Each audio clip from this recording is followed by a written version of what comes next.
नमस्कार। मैं हूं तारिक महमूद। राजनीति शास्त्र के इस पाठ में आज का विषय है न्यायिक पुनर्विलोकन और अमेरिकी सर्वोच्च न्यायालय। हम आपको बता दें कि इस विषय में दो पाठ होंगे। पहले पाठ की चर्चा आज करेंगे और उसके बाद दूसरी चर्चा बाद में होगी।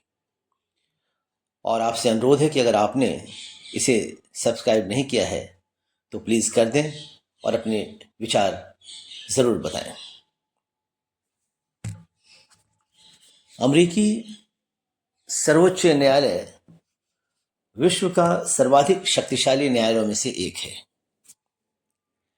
इसके शक्तिशाली होने का राज यह है कि इसे संविधान की व्याख्या करने का अधिकार प्राप्त है, जो ब्रिटेन तथा स्विट्जरलैंड के न्यायालयों को प्राप्त नहीं है। संविधान के द्वारा सर्वोच्च न्यायालय को संविधान के उपबंधों की व्याख्या करने के अधिकार का अर्थ है कि संविधान के उपबंधों का अर्थ वही होगा जो सर्वोच्च न्यायालय द्वारा बताया जाएगा। मुख्य न्यायाधीश ह्यूज ने ठीक ही कहा है कि हम लोग एक संविधान के अंतर्गत हैं। संविधान वही है जो जज कहते हैं। संविधान की व्याख्या के अधिकार को न्यायिक पुनर्विलोकन कहा जाता है। जुडिशियल रिव्यू न्यायिक पुनर्विलोकन का अर्थ है न्यायालय का वह अधिकार जिसके अंतर्गत न्यायालय व्यवस्थापिका के अधिनियमों तथा कार्यपालिका के आदेशों की संवैधानिकता की जांच करती है, और यदि व्यवस्थापिका के अधिनियम तथा कार्यपालिका के आदेश संविधान के उपबंधों के विपरीत हों तो वैसी परिस्थिति में उसे न्यायालय अवैध घोषित कर देता है। अमेरिकी सर्वोच्च न्यायालय तथा अन्य संघीय और राज्य न्यायालयों को भी जुडिशियल रिव्यू का अधिकार प्राप्त है, परंतु यह उल्लेखनीय है कि सभी न्यायालयों के निर्णयों के विरुद्ध सर्वोच्च न्यायालय में अपील की जा सकती है। सर्वोच्च न्यायालय के न्यायिक पुनर्विलोकन के अधिकार के संवैधानिक आधार के संबंध में विवाद पाया जाता है।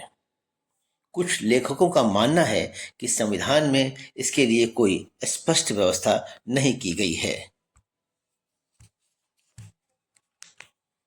परंतु दूसरी ओर अधिकांश लेखक इस बात से सहमत हैं कि अमेरिकी संविधान में इस अधिकार का आधार पाया जाता है और संविधान निर्माता भी न्यायालय के इस अधिकार के पक्ष में थे। न्यायिक पुनर्विलोकन के अधिकार के बारे में चाहे जो भी विवाद हो, परंतु कॉर्विन जैसे विद्वानों का कहना है कि जुडिशियल रिव्यू को अमेरिकी संवैधानिक व्यवस्था से अलग नहीं किया जा सकता। जुडिशियल रिव्यू के अधिकार का सर्वप्रथम प्रयोग 1803 में मुख्य न्यायाधीश मार्शल ने मार्बरी बनाम मेडिसन, मार्बरी वर्सेस मेडिसन विवाद में किया। इस मुकदमे में मार्शल का मुख्य तर्क यह था कि संविधान की सर्वोच्चता तभी तक बरकरार रखी जा सकती है जब तक कि संविधान की व्याख्या करने और संविधान के उपबंधों के विरुद्ध व्यवस्थापिका के अधिनियमों तथा कार्यपालिका के आदेशों को गैर संवैधानिक करार देने का अधिकार न्यायालय को प्राप्त न हो जाए। 1803 के बाद सर्वोच्च न्यायालय ने काफी दिनों तक अपने इस अधिकार का प्रयोग छोटे पैमाने पर किया, परंतु 20वीं सदी के चौथे दशक में सर्वोच्च न्यायालय ने अपने इस अधिकार का प्रयोग बड़े पैमाने पर किया।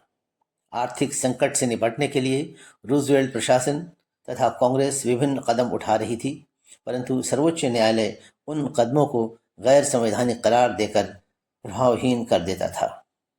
वैसी स्थिति में प्रशासन और न्यायपालिका के बीच संघर्ष शुरू हो गया। इसके फलस्वरूप न्यायालय ने अपना रवैया बदला और आत्मसंयम की नीति अपनाई। जुडिशियल रिव्यू के अधिकार का सबसे अधिक प्रयोग संघीय सरकार की शक्ति की रक्षा के लिए राज्य सरकारों के विरुद्ध किया गया है। साथ ही साथ अनेक अवसरों पर संघीय सरकार के विरुद्ध राज्य सरकारों के अधिकारों की रक्षा भी की गई है। व्यक्तिगत अधिकारों की रक्षा भी सर्वोच्च न्यायालय के इस अधिकार के द्वारा किया गया है। अगले पाठ में हम इसके मूल्यांकन की चर्चा करेंगे। धन्यवाद।